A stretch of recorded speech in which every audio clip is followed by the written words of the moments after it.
স্বামীর মনে কষ্ট দেয়া কত বড় অপরাধ জানলে জীবনেও কোনো নারী তার স্বামীকে কষ্ট দিত না। কিয়ামতের ময়দানে একজন নারীকে সর্বপ্রথম প্রশ্ন করা হবে নামাজের ব্যাপারে আর তার স্বামীর ব্যাপারে।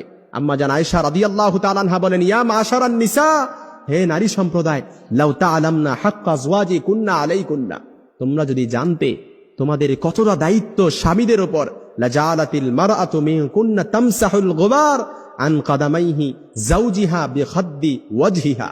অর্থাৎ স্বামীর উপর যে কতটা দায়িত্ব, তোমরা যদি স্বামীদের গুরুত্ব বুঝতে পারবে তাহলে তোমাদের গাল দিয়ে স্বামীর পায়ের ধুলা মুছে দিতে। সুবহানাল্লাহ বিহামদি। এতটা গুরুত্ব স্বামীদের উপর। এজন্য যে স্ত্রী তার স্বামীকে কষ্ট দেয়, যে নারী তার স্বামীকে কষ্ট দেয়, এটা যে কত বড় অপরাধ, এ ব্যাপারে আল্লাহ রাসূল সাল্লাল্লাহু আলাইহি সাল্লামের আরেকটা হাদিস, দুনিয়ায় যখন কোনো নারী তার স্বামীকে কষ্ট দেয়, জান্নাতে হুরেরা তখন সাথে সাথে বলে, তুমি কেন আমার স্বামীকে কষ্ট দিলা?